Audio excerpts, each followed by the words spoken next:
ばにいたいよ君のためにできることが僕にあるかな。 Halo semua, apa kabar? Semoga sehat-sehat selalu ya guys. Di sini kita akan membahas alur cerita manhwa manga. Bagi yang belum subscribe bisa dibantu subscribe-nya dan jangan lupa like video ini jika kalian merasa terhibur.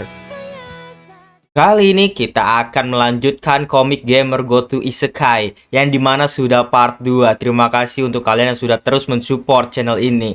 Oh iya, aku juga sudah membuatkan playlist untuk komik ini. Jadi jika kamu belum menonton part sebelumnya atau kamu mencari lanjutan dari part ini, kamu bisa cek playlist di deskripsi. Terima kasih. Sekarang kita langsung mulai saja, tetapi sebelum itu kita flashback kemarin. Detik-detik kemarin, di sini ras kucing itu memberitahukan kepada Liu Feng bahwa kota ini ketika musim panen tiba, ada bandit-bandit yang datang dan membunuh para warga untuk mengambil hasil panen. Lalu kita masuk ke part 2 kali ini. Di awal scene terlihat ada harimau yang sedang mengejar seorang anak. Di sini anak tersebut malah main-main dengan harimau itu. Bahkan harimau itu tidak bisa mengejar anak tersebut. Dari tebing yang tinggi terlihat seorang bapak-bapak. Dia berkata, "Hebat Niuji." Ternyata itulah namanya Niuji, anak yang dikejar harimau. Bapak-bapak tersebut berkata lagi, "Bunuh harimau itu." Lalu sekelompok orang pun keluar dari semak-semak dan membunuh harimau tersebut. Dan harimau tersebut pun akhirnya bisa terbunuh. Dan bapak-bapak di sini berkata, "Hadiah sudah siap, ayo pergi." Ternyata mereka semua akan pergi ke kota Xiang. Mereka sekarang sudah sampai di kota Xiang. Banyak sekali orang yang melihat mereka. Ternyata mereka dikenali oleh warga kota Xiang. Bukankah itu keluarga Paman Niu? Sejak mereka menolak rekrutmen Carter, mereka tidak pernah ke kota Xiang lagi. Ternyata Carter dulu pernah merekrut ke sekelompok ini, namun dia tidak lagi datang ke situ karena tidak sepakat oleh Carter. Terlihat kakek kepala desa di sini mengatakan sesuatu hal. Arah itu mungkin apakah dia pergi menemui Liu Feng? Terlihat di sini sekelompok orang tersebut yang membawa harimau. Terlihat di sini ada ibu dan seorang anaknya. Liu Feng anak yang baik, raja kota yang mulia dan mengirim surat untuk memanggil keluarga kami.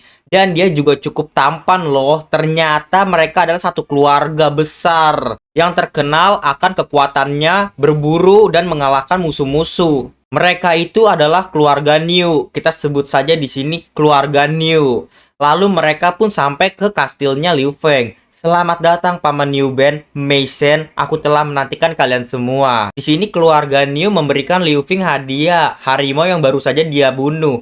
Liu Feng, selamat atas menjadi raja kota. Ini terimalah pemberian hadiah dari kami. Liu Feng pun sangat-sangat takjub sekali. Hadiahnya berupa harimau. Wow, harimau ini sekiranya beratnya 600 kilogram. Dan mereka pun di sini sudah akrab ternyata. Di sini mereka sempat mengobrol-mengobrol. Lalu ibu ini pun menyuruh anaknya, "Nir, bukannya kau selalu ingin bertemu Liu Feng? Ini Liu Feng, katakan halo padanya." Ibu ini mempunyai anak bernama Nir. Dan di sini Nir ingin menyapa Liu Feng.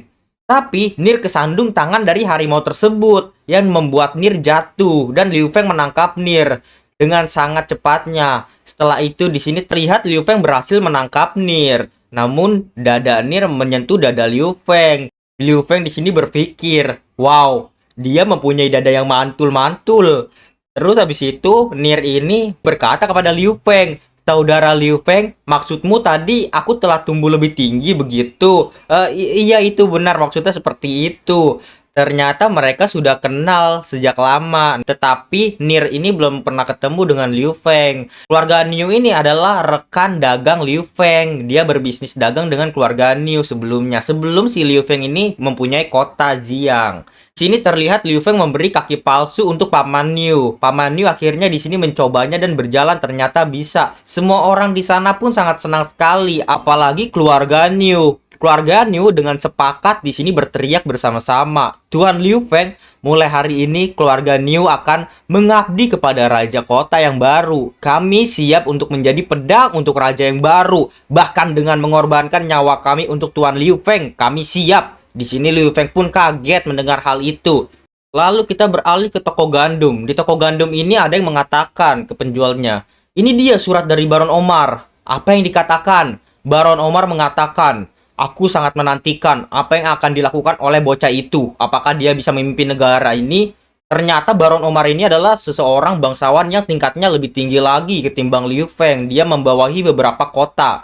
Beberapa saat terlihat di sini ada warga yang membeli gandum. Tetapi harga gandum itu sudah naik. Bahkan satu kantong gandum dihargai 3 tembaga. Padahal kemarin baru saja dia beli dapat 2 kantong gandum. Terlihat penjual licik gandum ini pun dia menyeringai. Dan dia berpikir kenaikan harga dari bahan pokok itu adalah perintah dari Baron Omar, bodoh. Lalu mereka berdua lihat ke arah jendela. Di arah jendela banyak sekali warga kota Xiang yang mengantri dan berbondong-bondong berlarian. Di situ terdengar, "Aku mendengar bahwa pemerintah kota utama ingin membagikan makanan secara gratis. Benarkah? Cepat pergi dan lihat." Akhirnya mereka berlarian. Di sini terdapat Paman Niu yang berdiri di atas papan pengumuman. Pengumuman, pengumuman. Raja kota yang baru ingin merekrut pekerja. Jika ingin mendaftar, silakan maju ke depan. Rekrutmen, gaji bulanan administrasi sebesar 120 koin tembaga. Gaji bulanan tentara sebesar 120 koin tembaga. Gaji bulanan tukang sebesar 80 koin tembaga. Di sini terbukalah rekrutmen baru untuk warga sipil. Warga sipil ini bukannya merasa terima kasih, malah mereka membentak-bentak dan merasa tertipu. "Gajinya sangat tinggi, jangan bercanda," kata warga sipil. "Bagaimana bisa seorang bangsawan menjadi begitu baik kepada kita?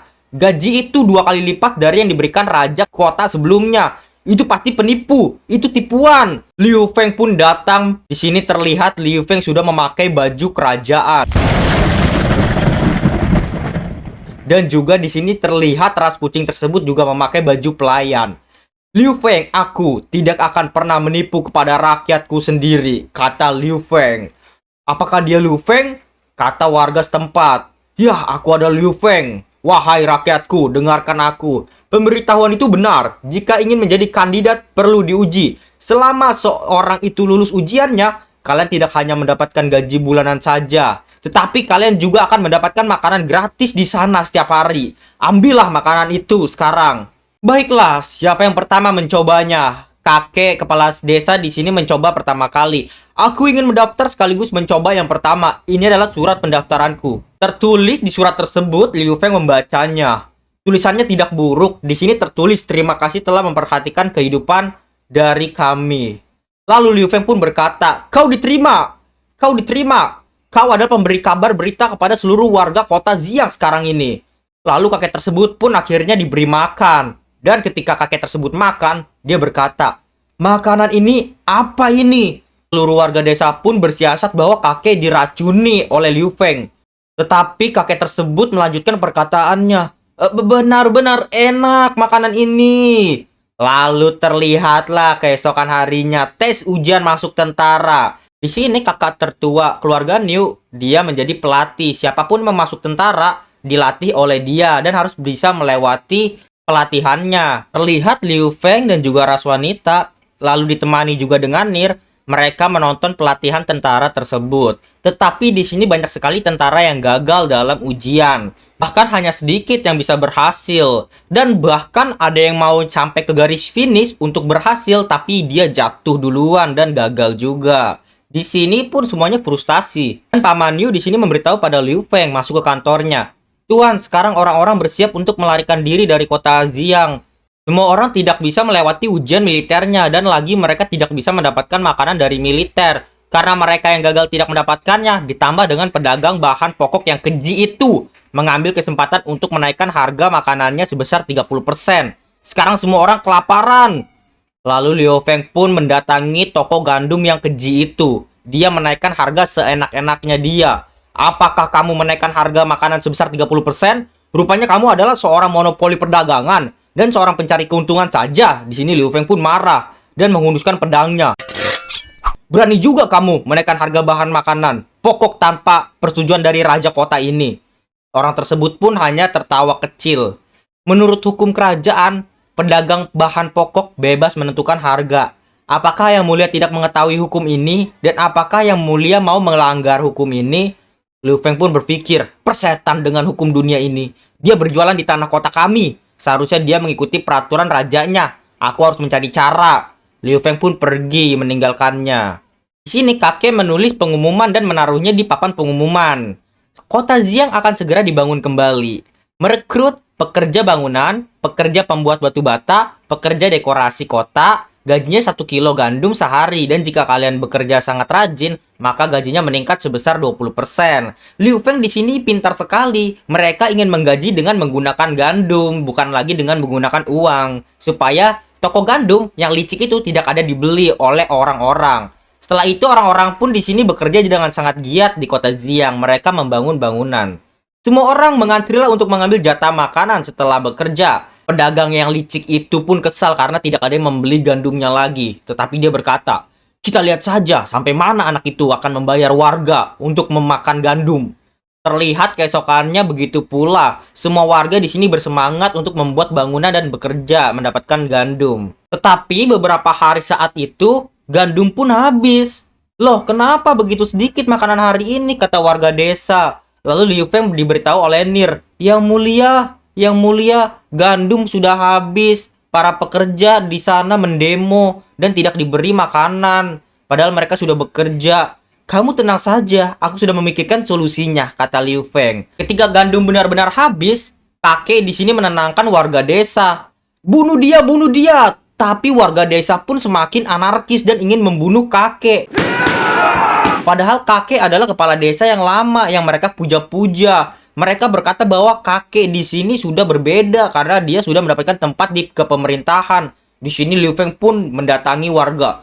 Kalian semua, apa-apaan ini? Berhenti! Di sini Liu Feng melihat kakek. Kakek pun babak belur. Kakek, apakah kamu baik-baik saja? Kata seseorang yang ingin menolong kakek. Terlihat di sini malah pedagang licik itu memanas-manasi Liu Feng dan datang ke kerumunan. Kapan kamu akan membagikan makanannya? Soalnya semua orang menunggu untuk pulang dan makan malam. Hehe, apakah kamu tidak bisa memberikan mereka makan? Mereka sudah bekerja loh. Sial, dia memancing semua warga di sini. Padahal aku sudah memberitahu, tunggu sebentar, makanan sedang dalam perjalanan. Raja kota, hari ini sudah mulai gelap dan sudah mau malam. Makananmu belum datang juga ya? Di sini warga pun akhirnya berteriak. Kalau begitu kita akan pergi ke istana dan mengambil barang-barang dari raja. Tetapi salah satu warga berkata, hei lihat, makanan kita sudah datang. Dan ternyata keluarga Niu membawa makanan dari kota lain yang dibeli oleh Liu Feng. Paman Niu di sini berkata, yang mulia, makanan yang kamu minta sudah ada di sini. Maaf atas keterlambatannya ya. Akhirnya masalah tersebut bisa terselesaikan. Pagi harinya, Liu Feng lelap tertidur. Lalu Nir masuk ke kamarnya. Sepertinya tidak ada orang. Sekali-sekali aku menciumnya tidak apa-apa kali ya. Di sini Nir ingin mencium Liu Feng. Namun, ras kucing tersebut memergokinya. Hei, apa yang kamu lakukan? Liu Feng pun bangun dari tidurnya karena mendengar hal-hal keributan. Lalu ras kucing tersebut pun keluar dari kamar Liu Feng dan memberitahu Liu Feng. Cepatlah keluar, di luar banyak warga yang menunggu. Benar saja di luar kerajaan banyak warga yang sudah menunggu. Di sini Liu Feng memberi kata sambutan. Prajurit masa depan yang terhormat. Kalian tidak lulus di ujian terakhir kali. Itu karena kalian belum kenyang dan belum dilatih. Jadi aku di sini untuk memberi kalian makanan gratis. Jika kalian sudah lulus menjadi seorang prajurit, kalian tidak hanya memiliki makanan gratis untuk dimakan, tetapi juga mendapatkan bebas pajak. Apa? Bebas pajak? Hidup raja kota, hidup yang mulia. Lalu mereka semua pun bersemangat kembali. Tetapi di sini pelatihannya dibikin lebih rumit dan lebih susah. Bahkan sekarang jika mereka ingin menjadi seorang tentara, mereka harus melewati rintangan api, lalu memanjat tembok. Namun memang begitulah adanya, karena Liu Feng ingin tentara mereka tuh kuat-kuat. Di sini terlihat ras wanita kucing tersebut pun memikirkan sesuatu hal. Ini mengingatkanku dengan seseorang. Ketika aku berlatih dengan Ani, itu sangat menyenangkan. Aku tidak tahu bagaimana nasib mereka sekarang. Kita dibawa ke scene hutan lebat nan liar. Di sini terlihat ada seorang manusia yang ras kerbau bernama Fuzi. Sudah 7 hari saudara Mina belum kembali. Dia pasti telah jatuh ke tangan manusia. Dia di sini berbicara kepada kakaknya yang pertama, yaitu perempuan. Dan di goa ini terlihat banyak banget ras di sini. Bermacam-macam, ada ras beruang, ras kucing, lalu ras rubah. Lalu kakak tetua pun yang pertama mengatakan, si idiot itu ceroboh. Jika kita mencarinya, apakah kita ingin ditangkap oleh manusia juga? Prioritas pertama kita adalah berangkat menuju ke selatan dan temukan banyak makanan, kata kakak pertama. Fuzi pun berkata, "Hei, tidak bisa begitu. Aku tidak mengikutimu ya. Aku ingin mencari kakak keduaku. Kakak kedua kita telah ditangkap oleh manusia." "Ya benar, saya tidak boleh meninggalkan saudara perempuan kedua kita," jawab ras yang lainnya juga. Lalu di sini kakak pertama pun terdesak dan mengalah. Pertama pun berkata, "Oke, kalau begitu, pertama-tama hal yang harus kita cari adalah pergi ke kota-kota sekitar untuk mencari kabarnya saudari kedua kita." Setelah itu di sini diperlihatkan scene Fuzi yang menyamar menjadi manusia biasa. Untungnya aku telah menyiapkan kain ini untuk menutupi tandukku. Saatnya aku mencari saudara keduaku. Mengapa orang-orang ini menghancurkan rumah mereka? Kota Xiang ini Fuzi menemukan makanan. Makanan itu sangat harum sekali, tetapi orang ini berkata, "Kalau kamu ingin makan, kamu harus bekerja dulu untuk Tuan Liu Feng." Lalu Fuzi pun di sini bekerja dengan semangat membangun rumah. Setelah itu sore hari pun tiba. Di sini Fuzi mendapatkan makanan. Bagus sekali. Akhirnya aku mendapatkan makanan untuk diberikan kepada saudara-saudaraku di goa. Namun Fuzi sudah kelelahan dan badannya pun capek. Dia pingsan di tempat itu dan di tengah jalan. Kenapa rasanya pusing sekali? Aku harus memberikan makananku kepada saudara-saudaraku. Lalu Fuzi pun terbangun di ruangan. Bahaya manusia! Fuzi menyadari bahwa tanduknya kelihatan oleh manusia. Ternyata dia ditolong oleh wanita yang tadi. Wanita tersebut berkata, "Kamu tadi pingsan, kamu terlalu makan sedikit. Ini ku kasih makanan lagi." Di sini Fuzi pun kaget dan berteriak, "Apa yang ingin kamu lakukan?" Lalu wanita tersebut memberitahu namanya. "Namaku adalah Lanner." Di sini wanita tersebut pun berkata, "Jangan takut, aku sudah melihat sebangsa sepertimu, tetapi dia ras kucing. Sekarang dia bersama Tuan Liu Feng." "Apa? Ras kucing? Apa yang dia maksud adalah saudara keduaku?" Lalu di sini pun Fuzi balik ke goanya. Setelah sampai di goa, Fuzi mengabarkan hal itu kepada saudara pertamanya. "Itu Mina, di mana dia sekarang? Dia sekarang berada di kota yang bernama Kota Xiang. Kata gadis itu dia ditangkap oleh raja bernama Liu Feng, raja kota Xiang." Lalu malam hari pun mereka bergerak sesuai rencana. Di sini terlihat kakak pertama, Fuzi, lalu ras beruang pun mereka juga mengikutinya. Di sini terlihat orang yang kencing di semak-semak, namun orang tersebut pun dibuat pingsan oleh ras beruang. Dan terlihat Fuzi menonjok orang-orang. Lalu terlihat juga di sini ras babi juga menendang muka orang. Sudah sampai di depan kerajaan, mereka pun akhirnya memasuki kerajaan tersebut dengan cara memanjat. "Ayo pergi dan selamatkan Mina," kata kakak pertama. Di sini terlihat Liu Feng sedang membaca komik. Lalu setelah itu, terlihat Fuzi dan kakak pertama masuk ke kastilnya Liu Feng dengan cara menerobos dinding kayu. "Kembalikan saudara kami! Kembalikan, manusia licik! Kembalikan saudara kedua saya! Cepat!" Dan terlihat di sini Liu Feng ditolong lagi oleh ras kucing tersebut. "Saudara kedua?" jawab Fuzi. "Fuzi?" jawab ras kucing tersebut. "Mina?" kata kakak pertama. Di sini Liu Feng berkata, "Wah, rupanya Mina adalah saudara perempuan kedua." Ternyata selama ini ras kucing itu bernama Mina. Mina di sini memberitahu kepada Fuzi, "Aku tinggal di sini karena aku sedang menyembuhkan lukaku." Lalu kakak pertama pun menghampiri Mina. "Mina, Ani." Ternyata kakak pertama itu bernama Ani. "Apakah kamu terluka, Mina? Apakah itu sakit?" "Tenang saja, Ani. Lukaku sudah mulai membaik." "Mina, cepatlah," kata Ani sambil menggandeng tangan Mina. "Semua orang telah menunggumu untuk pergi bersama ke selatan." Di sini pun Mina melihat ke arah Liu Feng. Liu Feng pun tidak bisa berkata apa-apa lagi. Mina pun di sini menoleh lagi. Lalu Mina pun pergi bersama Ani dan juga Fuzi ke arah selatan. Liu Feng terdiam melihat hal itu, tetapi dia memberanikan diri dan berkata, "Tunggu! Kebugaran fisik Mina belum sepenuhnya pulih. Mengapa kalian tidak tinggal di sini dalam beberapa hari lagi?" Di sini Mina mengingat hal kebaikan yang Liu Feng berikan kepada Mina. Ia memberikan Mina makanan, tempat tinggal, baju, dan lain-lain. Lalu di sini Fuzi pun perutnya keloncongan. Ah, maaf, perutku lapar. Karena perut Fuzi yang lapar, mereka semua diberi makan oleh Liu Feng, yaitu adalah nasi telur tomat. Silahkan dinikmatilah. Mereka pun akhirnya makan di meja makan besar. Tetapi di sini tidak ada Mina. Mina di luar kastil melihat rembulan.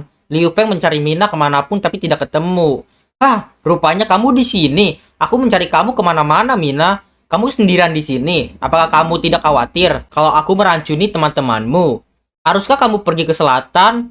Apakah itu tidak mungkin? Kemarahan Dewi Salju akan segera datang. Tanpa makanan, kita tidak bisa hidup. Lu Feng pun berkata keras. Tinggallah di kota Xiang, Mina. Tinggal bersama manusia. Ya, tentu saja. Dan jika kamu mempunyai keterampilan khusus, kamu dapat melakukan hal-hal lainnya. Dan mengapa kamu begitu peduli pada aku dan baik pada aku, Liu Feng? Karena aku sangat menyayangimu, Mina. Jadi, apakah kamu memutuskan untuk tinggal di sini? Mina dan Liu Feng pun saling bertatap-tatapan mata. Dan itulah part 2 kali ini. Terima kasih kawan-kawan yang telah menonton alur cerita ini dari part 1 hingga sekarang. Terima kasih bagi kalian yang telah menonton video ini dan juga terus mensupport channel ini. Terima kasih banyak. Bye-bye semuanya.